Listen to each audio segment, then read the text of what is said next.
What is shakin', Internet? This is Salt's bringing you the How to Tank for Dummies Malkorok guide. Malkorok is the 9th boss in the Siege of Orgrimmar raid instance, and the first boss for the 3rd quarter LFR instance, named the Underhold. For those of you in queue or fighting trash, a quick synopsis. Swap tanks at about 12 stacks of Fatal Strike, avoid cone attacks and the area under them until they blow up. Don't stand near people or you'll get knocked up. Stand in purple zones if you're not tanking, and please, please, please stack up in Phase 2. Okay, let's start on the real guide for dummies. First up is trash. There is a lot of trash on the way to Malkorok, but a lot of it can be avoided. Mostly, you can just bunch everything up and kill them in groups, since there's really not much special about any of them. The ranged guys are annoying, but do what you can to tank them as well. Now, Malkorok is a cool fight in my opinion. This is a 2-phase fight, with the first phase being exactly 2 minutes long, and phase 2 being a short 20-second phase that continues to repeat. Every time Malkorok switches back to phase 1, he'll buff himself up and do 25% more damage, so be prepared for more damage as the fight goes on. Now, phase 1 is the cool phase, because no one can be healed. Healing instead will turn into a protective shield on players for up to 100% of their maximum health. This means that if people actually do take damage, they can't be healed back, but if they have a shield, it will absorb the damage first. This obviously affects tanks because if you take extra damage, you'll be low and you'll have to stay that way. It's kinda scary. If at all possible, I recommend using any healing you have available at the start of the fight. I personally like to use my Tranquility, the Heart of the Wild, and then Tranquility combo at the beginning of the fight while the other tank starts tanking to make sure everyone has a bit of help on the shielding front. Now, this buff/debuff that stops healing and makes the shields will also do damage to the entire raid every few seconds. A very small amount, but enough to make sure that everyone should be getting shielded throughout the entire phase. Malkorok himself does about 5 moves in this phase. First and foremost is Fatal Strike.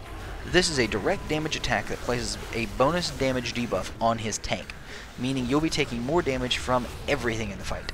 You should swap tanks every 12 stacks or so of Fatal Strike, or at the very least whenever your stacks fall off. More importantly, I guess, when your stacks fall off. Seismic Slam is a move Malkorok will use every 15 seconds, slamming a random raider up in the air and dealing a bunch of damage to them and everyone near them. Don't be standing near other players to avoid this, although it's kind of hard to tell which ones are which. Just try not to stand near anybody if you can. Arcing Smash deals a bunch of damage to anyone in a cone. Everyone should move out of this. He'll cast this frequently throughout the fight, and every 3 casts of it, he'll follow up with a breath of Isarge? I don't know how to say that. Isarge attack. Isarge? I thought kind of like Isarge. The cones do damage initially when he smashes them, but when he casts the breath attack, all 3 of the previous cones will explode, doing massive damage. Watch out for this move before you know it's safe in these cones again. This seems to be a pretty tough concept for people, but the less moving you do, the better. Just remember that he'll do the cone attack 3 different times, then a breath attack on those 3 cones. Then he'll do the cone attack 3 different times again, then the breath attack again on those 3 new ones. Then he'll switch to phase 2. You need to pay attention to where those 3 cones are at any time, and make sure not to be standing where they hit. They're easy to avoid when there's smoke on the ground and he initially casts the smash, but people always have a hard time remembering where the cones were afterwards to avoid the breath attack. Now, Malkorok's final move in this phase is Imploding Energy, which spawns a few purple pools on the ground around the platform. After about 4 seconds, these will explode, dealing massive damage to everyone in the raid. If someone is standing in them, however, they'll only deal damage to that person, so someone should stand in all of them. If you're not tanking, you can go get in one of these, but be careful if you've got a stack of Fatal Strikes, or stacks of Fatal Strike, I guess, as this will increase the damage the pools do to you. Watch for the cone attacks as well while running around to these pools. Now, as the phase ends, your raid needs to stack up. Why, you ask?